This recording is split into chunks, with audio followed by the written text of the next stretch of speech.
Good morning. Praise God. Morning. This is our morning devotion, short devotion based on Exodus chapter 15, verse 8. The Bible says, "And with the blast of thy nostrils, the waters were gathered together. The floods stood upright as a heap, and the depths were congealed in the heart of the sea." One of the fascinating things about the Bible, it speaks figuratively, literally. But some people object to this because they studied in Bible schools, language, construction, interpretation, exegesis, etc., etc. We must not limit our interpretation or understanding of the scriptures based on what our training is. There are things that are unexplainable or sometimes experienced when it comes to the supernatural. Sad to say, some Bible scholars limit supernatural by means of their archaeological findings. Previous to the third generation of archaeologists and technical or technology improvement, it proves that the Bible is really correct. Noong mga panahon na yon, wala pang high technology ng panahon ni Ron Wyatt. Isa siya sa nag-testify kasi wala siyang photograph evidence na yung paghabol ng mga Egyptians kala Moses at saka mga Israelite at dumaan sila sa Red Sea. Sinasabi ng ibang Bible scholars, iba lang, hindi naman lahat pero karamihan sa kanila, hindi daw totoo nangyari to kasi daw wala daw evidence. Pero sinabi ni Ron Wyatt, mayroon talaga siyang nakita sa ilalim ng dagat. Kaya lang, nung time na yun, ang mga undersea or submarine drone, hindi pa available na kasing high-tech ngayon. Nakita daw niya yung chariot, yung mga kalansay, yung mga, tawagin natin yung chariot sa Tagalog, kalesa na ginamit ng Egyptian pharaoh at saka soldiers. Talagang naiwan daw, may mga gold, gold plated pa yung mga kahoy. Ang sabi ni Ron Wyatt, pag ginalaw raw sa ilalim ng dagat, madudurog. Siyempre, tama nga naman, ilang libong taon na yon. So, ito ang text niya, and with the blast of thy nostrils, the waters were gathered together, the floods stood upright as a heap, the depths were congealed in the heart of the sea. Ano ibig sabihin? Ibig sabihin, sa paglabas ng hangin mula sa ilong ng Diyos, naipon daw lahat ng tubig at lahat ng baha. Kasi baha yung, siyempre, dagat yun. The flood stood upright as a heap. So, nahati yung Red Sea, sabi dun sa Book of Exodus 10, same Exodus reference, diba sabi dito sa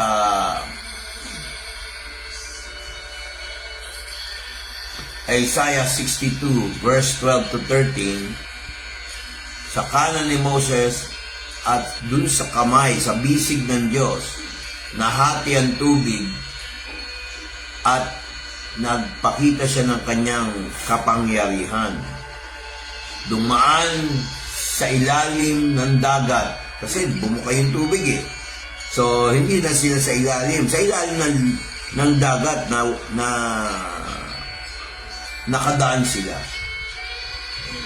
So, makikita nyo na ang Panginoon ay ganito. Pakinggan nyo yung New English Translation para mas simple ang English. By the blast of your nostrils, the waters were piled up. The flowing water stood upright, and the heap like a heap, and the deep waters were solidified in the heart of the sea. So, kung obserbahan natin, mga kapatid, ganito ang pagkasabi sa Tagalog. At sa ihip ng iyong ilong ay natitipon ang tubig. Ang mga agos ay nagsilagay na parang isang bunton. Ang kalaliman ay namuo sa gitna ng dagat. Kita nyo? So, ang power ng Lord ay dinidescribe, whether you call it figurative, o sa akin, hindi lang figurative yan, literal yan. Sa iyong ilong, kasi ang dinidescribe dito yung ano ng Diyos yung hinga niya yung Holy Spirit niya. Di ba tayo, para mabuhay, kailangan huminga rin tayo. Inhale, exhale. Inhale, pasok yung malinis na hangin. Exhale, lumabas yung masamang hangin, yung may carbon dioxide, sabi ng mga scientists. Same way with our spirit, mga kapatid. Inhale the Holy Spirit, we exhale the bad spirits. Kasi nasa flesh pa tayo. Sabi dito, basahin ko yung verse 9. Sinabi ng kaaway, aking hahabulin, aking aabutan, magbabahagi ako ng samsam, ang aking nasa ay masisiyan sa kanila. Aking bubunutin ang aking tabak. Lilipulin sila ng aking kamay. Yun yung sinabi ng Pero.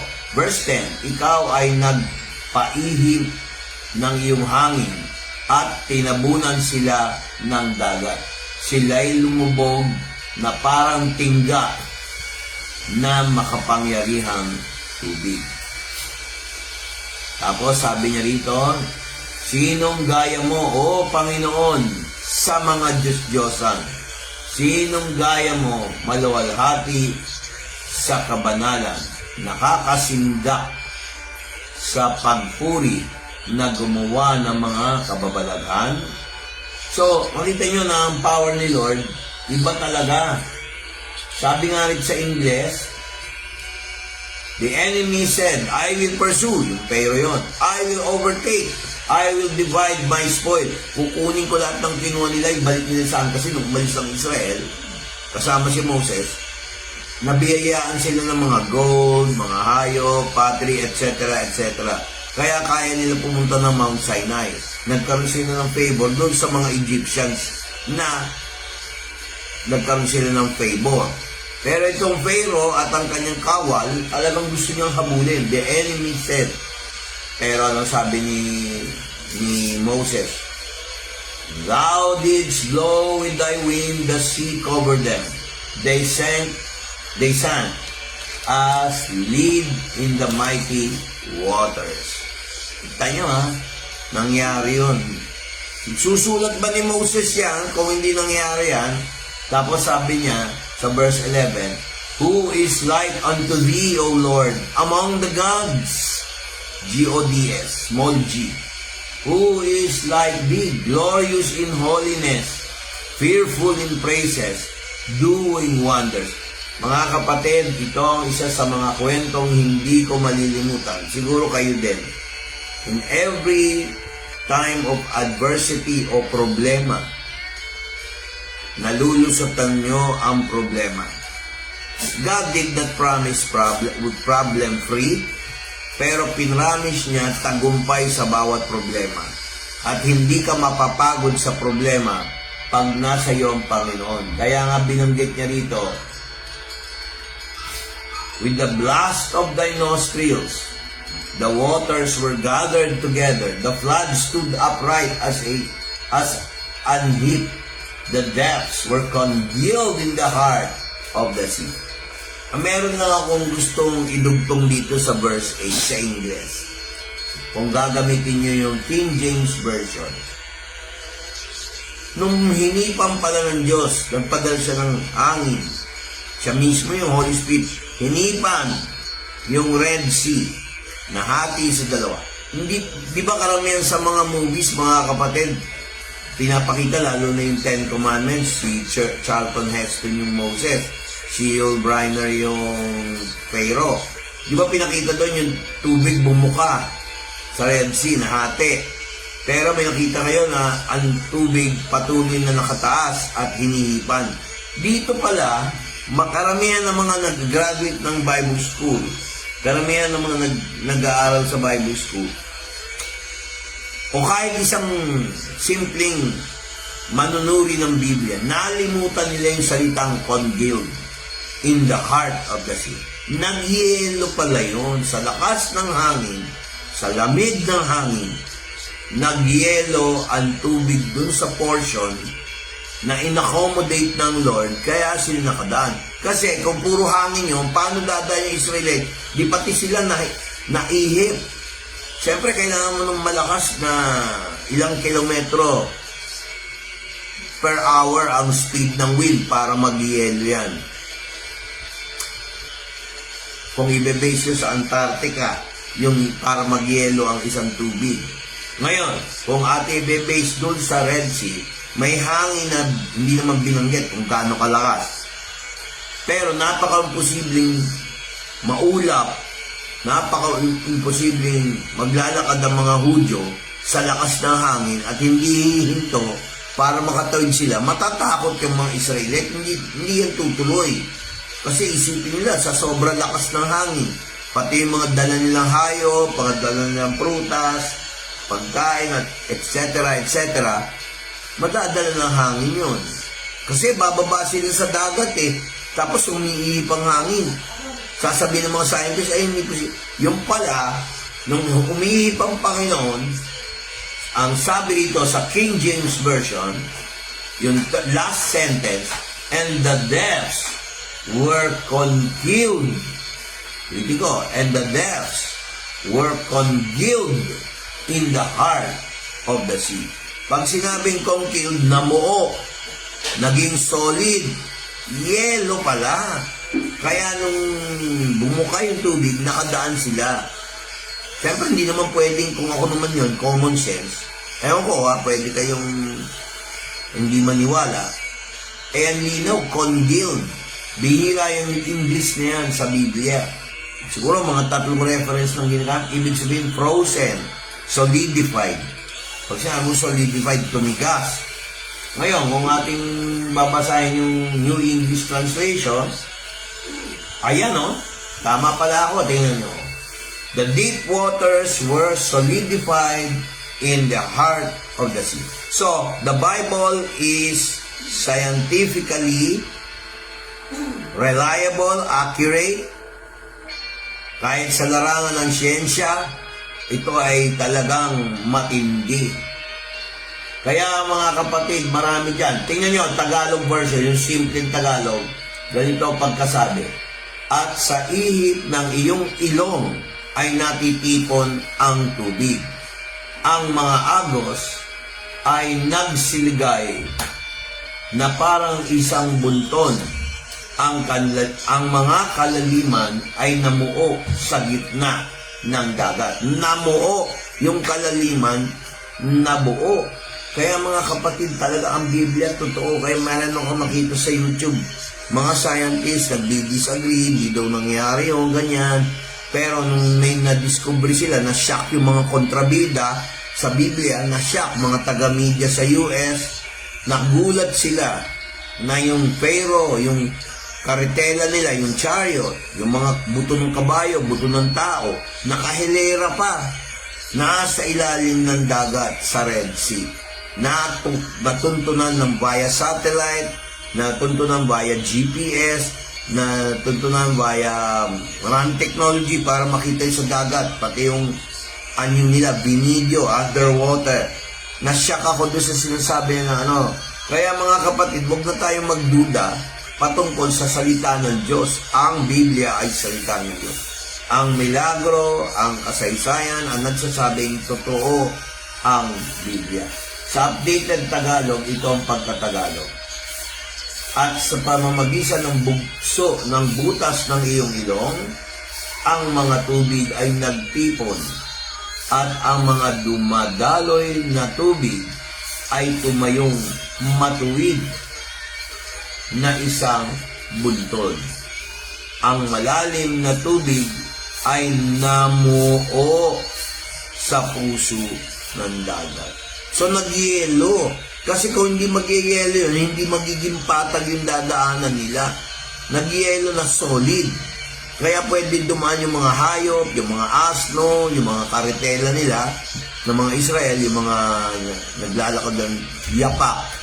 Nakadaan sila doon sa Red Sea, talagang quick frozen yung yelo. Purihin natin ang Lord dahil ang Biblia ay hindi gawa-gawa lang. Medically, physically, spiritually, lahat scientifically proven. Whether in the field of meteorology, whether in the field of geology, talagang pinatunayan na ang Biblia po ay totoo. Di ba sabi ko, hinabol sila. Sinabi ng kaaway, hahabol ako, mangunguna ako, ipapamahagi ko ang nasamsam ko. Masisiyan sila sa aking ninanais. Bubunutin ko ang aking espada at aking kamay ang sisira sa kanila. So, kaya nagpunta yung Pero, sabi niya, magpatutuwa sila. Pag natuwa sila, kaya ko na silang patayin. Mga kapatid, anong aral na tutunan natin? Maraming naghihinala at maraming naniniwala. Ang tanong, ito ba ay totoo? Totoo po ito. Hindi sasabihin ni Moses yan kung hindi totoo. Alam nga naman, literary piece lang yan.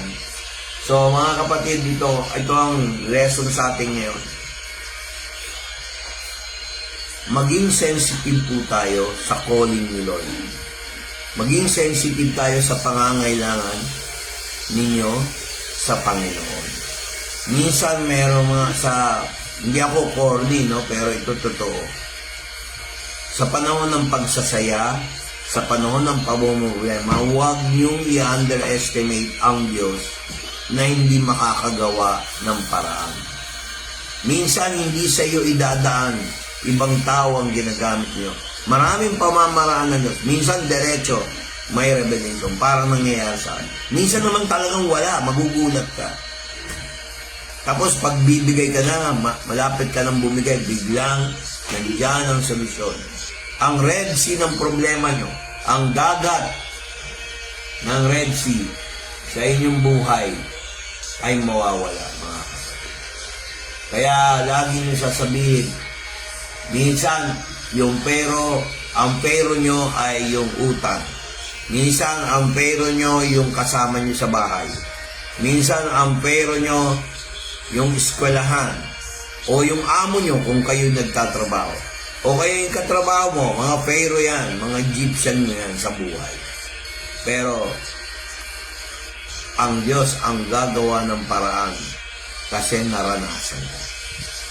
Mga kapatid, kung gusto nyo maging matibay ang inyong faith, panghawakan nyo ito lahat. Kasi, kailangan natin si Lord.